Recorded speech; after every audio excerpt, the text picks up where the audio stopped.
जय श्री कृष्णा सभी स्टूडेंट्स को। महागुरु ऑनलाइन क्लासेस में ये फिजिक्स फैकल्टी डॉक्टर नितिन आप सभी बच्चों का बहुत बहुत स्वागत करता है और बहुत सारा प्यार महागुरु ऑनलाइन क्लासेस की तरफ से। मैं फिजिक्स फैकल्टी बेटा आप लोगों को आज जो लेक्चर ले रहा हूं वो 10th क्लास का लेक्चर होगा। बेटा जो हमारा 10th क्लास है, चाहे वो किसी भी बोर्ड का बच्चा हो, ठीक है, उन दोनों ही प्लेटफॉर्म लाइक दिस कंपटीशन और बोर्ड लेवल, कोई भी कर्नाटक बोर्ड हो सकता है, यूपी बोर्ड हो सकता है, सीबीएसई बोर्ड हो सकता है, आईसीएसई बोर्ड हो सकता है, एनी XYZ कोई भी बोर्ड हो सकता है। ये लेक्चर जो आज का मैं दूंगा, यानी कि मेरे द्वारा किया गया जो लेक्चर होगा, जो मेरे द्वारा डिलीवर्ड लेक्चर होगा, वो आप हर एक बच्चे के लिए, हर एक बोर्ड क्लासेस के लिए बहुत इंपॉर्टेंट होने वाला है। लेक्चर में बेसिकली हम जिस टॉपिक के बारे में डिस्कस करने वाले हैं, टॉपिक है इलेक्ट्रिसिटी। अब इलेक्ट्रिसिटी को समझने के लिए हमें थोड़ा सा अच्छे से जानना पड़ेगा कि इलेक्ट्रिसिटी होती क्या है ना, इसके यूजेस क्या हैं और कैसे हम इसे बोर्ड एग्जाम में कर सकते हैं। ठीक है, तो हमें इसे समझने के लिए थोड़ा सा जाते हैं। इलेक्ट्रिसिटी को समझने के लिए सबसे पहले यहाँ पे चार्ज को जानने की कोशिश करते हैं कि बेटा चार्ज क्या होता है, यानी कि define the charge. Charge it's a matter property. ये एक matter property, just like suppose that मेरे हाथ में कोई मैटर है, ये उसकी प्रॉपर्टी है जो उसके नेचर को डिस्क्राइब करती है कि ये इलेक्ट्रिक नेचर रखता है कि ये मैग्नेटिक नेचर रखता है। यानी कि सिंपल वे में मैं यदि ये कहूं कि charge is the property of mass, यानी कि यदि मैं चार्ज को मास की प्रॉपर्टी कहूं तो ये बिल्कुल भी गलत नहीं होगा। ठीक है, अब इसके बाद में टाइप ऑफ चार्जेस की बात कर लेते हैं, यानी कि टाइप ऑफ चार्जेस की बात करें, they are the two type of charge. कौन कौन से चार्ज होते हैं बेटा बताइएगा? Positive charge and negative charge. कौन कौन से चार्ज बताया बेटा मैंने? Positive charge and negative charge. Positive charge को बेटा आप लोग बोलेंगे प्रोटॉन। क्या बोलेंगे बेटा? प्रोटॉन। और नेगेटिव चार्ज को आप लोग बोलेंगे इलेक्ट्रॉन। क्या बोलेंगे बेटा इसको? इलेक्ट्रॉन। ठीक है, कोई प्रॉब्लम नहीं। अब सर इसके मैग्नीट्यूड की भी बात कर ले तो सर कर लीजिए इसके मैग्नीट्यूड की। प्रोटॉन के मैग्नीट्यूड की बात करें मतलब उसके वैल्यू कितना होता है, मैग्नीट्यूड का मतलब समझ रहे ना, वैल्यू कितना होता है, प्लस के 1.6 मल्टीप्लाई 10 की पावर माइनस के 19 कूलम। ओके, और यदि मैं इसकी इलेक्ट्रॉन्स की बात करूं तो नेगेटिव में same charge but opposite sign के साथ ये आ जाता है। ठीक है, यानी कि हमें इलेक्ट्रिसिटी को समझने के लिए 10th क्लास का ये चैप्टर बहुत ही इंपॉर्टेंट है और इसमें हर एक बोर्ड में 2-2, 3-3 क्वेश्चन हर बार आने की संभावना रहती ही रहती है। ठीक है, उसके आगे फिर अब हम लोग स्टार्ट करते हैं एक्चुअल में जिसके लिए टॉपिक शुरू करना था, करंट। देखो बच्चों, मैं आपको ऐसी टेक्निक्स बताऊंगा कि आपको फिजिक्स को रटना नहीं पड़ेगा, आप उसे बिल्कुल मत रटिए, सिर्फ समझिए। लाइक दिस, सपोज दैट मुझे करंट को समझाना है तो मैं ना यहाँ पे एक कंडक्टर बना लेता हूं। कंडक्टर जिसके पास फ्री इलेक्ट्रॉन्स होते हैं, अपना एक क्रॉस सेक्शन ऑफ एरिया, इसकी कोई ना कोई लेंथ ले लेते हैं हम लोग। ठीक है, इसे V वोल्ट की बैटरी से हमने यहाँ पे ज्वाइन कर दिया। V वोल्ट की बैटरी से यहाँ से ज्वाइन किया। अब अपन देखेंगे तो यहाँ से सर एक ऑपरेटर होता है करंट जाता है इस V वोल्ट की बैटरी से। ठीक है, तो हम इसमें करंट की डेफिनेशन कैसे बनाएं? अब यहाँ पे चार्ज क्यों फ्लो कर रहा है, चार्ज क्या कर रहा है, क्यों फ्लो कर रहा है, तो हम कैसे कह सकते हैं? इसका फॉर्मूला देखिएगा अच्छे से। करंट को I से डिनोट करते हैं, I is equal to Q upon T। Got it my point? ये है एक्चुअल में इसका फॉर्मूला। अब हम इसका डेफिनेशन कैसे बनाएं? फॉर्मूले से डेफिनेशन बनाएं। पर यूनिट टाइम में किसी भी कंडक्टर के अंदर जितना चार्ज क्यू फ्लो करता है वह उसका क्या कहलाता है? करंट कहलाता है। क्या कहलाता है बेटा? करंट कहलाता है। अब मेरी बात आपको समझ में आ गई कि हम लोग फॉर्मूले से कैसे डेफिनेशन बना सकते हैं ना? बहुत इजी है ना डेफिनेशन बनाना। ठीक है, अभी हम बात कर लेते हैं इसकी यूनिट्स की। सर यूनिट्स कैसे बनाते हैं? तो बहुत आसान है। चार्ज की यूनिट्स क्या होता है बेटा? कूलम्स। टाइम की क्या होता है? सेकेंड। तो कूलम पर सेकंड को बोल सकते हैं 1 एम्पियर। अच्छा सर 1 एम्पियर बोलते हैं? मैंने कहा यस 1 एम्पियर बोलते हैं। सर कल को कोई हमसे 1 एम्पियर की डेफिनेशन पूछने लगे तो? मैंने कहा बहुत आसान है प्यारे बच्चों, आप बता सकते हो, बहुत इजी। मैंने कहा कैसे सर? बेटा वो ऐसे कि 1 एम्पियर। अब आप सोचो मैंने अभी क्या लिखा, 1 कूलम अपॉन 1 सेकेंड, यानी कि पर एक सेकंड में एक कूलाम चार्ज कंडक्टर के अंदर फ्लो करने को तो 1 एम्पियर बोलते हैं।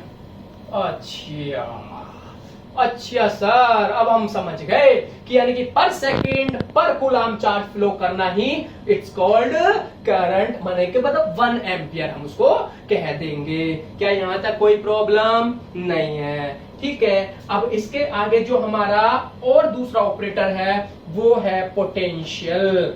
क्या पढ़ेंगे बेटा हम? पोटेंशियल। पोटेंशियल को पढ़ेंगे तो पोटेंशियल को जानने की कोशिश करेंगे कि पोटेंशियल होता क्या है। जैसा मैंने बताया, रटना नहीं है, समझना है। अब मान लो कहीं इन्फिनिटी पे बहुत दूर कहीं ये कोई यूनिट पॉजिटिव चार्ज क्यों रखा हुआ है, ठीक है। इस यूनिट पॉजिटिव चार्ज को यहां से उठा के आप यहां ए पॉइंट तक ले आए, यानी कि इस चार्ज Q को इन्फिनिटी से किसी पॉइंट A तक जो लेके आ रहे हैं ना, तो एक्सटर्नल एजेंट द्वारा किया गया वर्क डन वो क्या कहलाता है? उस पॉइंट A का पोटेंशियल कहलाता है V। यानी कि अभी से हम लोग फॉर्मूले से समझेंगे, V equal to W upon Q। मेरी बात आपको समझ में आ रही है? यानी कि चार्ज Q को इन्फिनिटी से पॉइंट A तक लाने में किया गया वर्क डन W, उस पॉइंट का पोटेंशियल V कहलाता है। अब वर्क डन मतलब जूल और चार्ज मतलब कूलाम। जूल पर कूलाम को हम लोग बोलते हैं 1 वोल्ट। क्या बोलते हैं बेटा हम लोग इसको? 1 वोल्ट। मेरी बात आपको समझ में आ गई? क्या कोई प्रॉब्लम है? नहीं ना? यानी कि सर हमारा इसका भी बहुत जबरदस्त इंपॉर्टेंस आने वाली है, पोटेंशियल का भी। तो हमने पोटेंशियल को भी जान लिया, ठीक है। अब हम जानते हैं, अब हमने करंट पढ़ लिया, पोटेंशियल पढ़ लिया। अब वो ऑपरेटर जिसके लिए हम ये पढ़ रहे थे, जो कि सीबीएसई बोर्ड में या आईसीएसई बोर्ड में या कर्नाटक बोर्ड में या महाराष्ट्र बोर्ड में या किसी भी अन्य बोर्ड में बहुत ज्यादा फ्रिक्वेंटली पूछा जाता है। क्या है सर वो? Ohm's law. क्या है बेटा वो? Ohm's law. अब ओम्स लॉ को समझने के लिए क्या करना पड़ेगा? फिर से नितिन सर की टेक्निक्स को अपनाना पड़ेगा। क्या है वो टेक्निक्स? वो टेक्निक्स है क्या? एट अ कांस्टेंट, मैं लिख देता हूं, at a constant temperature and pressure etc. At a constant temperature and pressure, when we apply the current, when we apply the current in a conductor, then current is directly proportional to potential। ठीक है, to potential. मेरी बात आपको ये समझ में आ गई? यानी कि सर अब भी मजा नहीं आया। सर मजा नहीं आया तो चलो फिर मजे वाली बात कर लेते हैं। तो क्यों ना इसका मैथमेटिकल जान लें। यानी कि या तो ये कह सकते हैं कि V is directly proportional to I, या और करके भी ये भी कह सकते हैं I is directly proportional to V।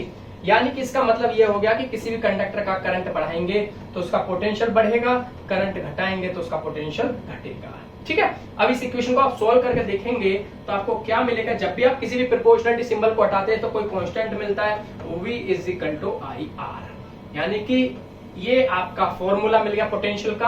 अब इसको थोड़ा सा और रीअरेंज कर लीजिए, V upon I is equal to R, और R यहाँ पे क्या है? कांस्टेंट है। यार यहाँ पे क्या है प्यारे बच्चों? कांस्टेंट है। ठीक है। अब ओम्स का इसी का हम एक ग्राफ भी देख लेते हैं कि ये किस तरीके का ग्राफ प्लॉट करता है, तो हम वो ग्राफ भी जानने की कोशिश करेंगे। चलिए, V वर्सेस I के बीच का यदि हम लोग ग्राफ देखें तो x एक्सिस पे आप I को बनाइए, V को y एक्सिस पे बनाइए, क्योंकि V अपॉन I एक स्ट्रेट लाइन, क्योंकि डायरेक्टली प्रोपोर्शनल टू है, तो इस पर V अपॉन I की जो वैल्यू होगी वो कांस्टेंट होगी, जो कि R है। ठीक है प्यारे बच्चों, यहां तक आपको समझ में आ गया। तो मैंने सबसे पहले आपको क्या बताया बताओ बच्चों? मैंने आपको सबसे पहले करंट इलेक्ट्रिसिटी, जो कि 10th क्लास का सबसे बहुत महत्वपूर्ण चैप्टर है, उसके अंदर से हमने सबसे पहले क्या डिस्कस किया? चार्ज डिस्कस किया। हमने चार्ज को देखा कि चार्ज क्या होता है ना, उसकी डेफिनेशन को देखा, उसके बाद हमने उसके टाइप को देखा, हमने उसके मैग्नीट्यूड को देखा, आफ्टर दिस हमने उसके पोटेंशियल को देखा बेटा कि पोटेंशियल क्या चीज होती है, और पोटेंशियल को देखने के बाद फिर हम लोगों ने ओम्स लॉ को देखा, and then after this Ohm's law के बाद में हम लोगों ने एक फॉर्मूला ड्राइव करा V upon I is equal to R, जो कि R को मैं रेजिस्टेंस बोलूंगा। अब सर ये रेजिस्टेंस क्या होता है? हाँ जी बेटा, जानने की कोशिश करेंगे। रेजिस्टेंस एक्चुअल में प्यारे बच्चों, रेजिस्टेंस देखिए, आप ऐसे मत घबराइए, यदि आपको मेरा राइटिंग समझ नहीं आ रहा है तो कोई दिक्कत नहीं है, क्योंकि आपको नोट्स में PDF भी साथ के साथ मिलेगी, आप बिल्कुल मत घबराइएगा बेटा। अब रेजिस्टेंस एक्चुअल में ये किसी भी कंडक्टर के अंदर करंट का अपोज करता है, यानी कि क्या करता है? करंट का अपोज द करंट। ठीक है, ऐसा फैक्टर जो किसी भी कंडक्टर में करंट को पास होने से रोके, उसे हम लोग क्या बोलते हैं? रेजिस्टेंस R बोलते हैं। ये जो रेजिस्टेंस है ना, कुछ चीजों पे डिपेंड करता है, लाइक दिस, लेंथ कंडक्टर की is directly proportional to and is inversely proportional to area of cross section. जब हम इक्वेशन फर्स्ट और सेकंड को सॉल्व करेंगे तो हमें क्या मिलेगा? You solve the equation first and second, R is directly proportional to L upon A।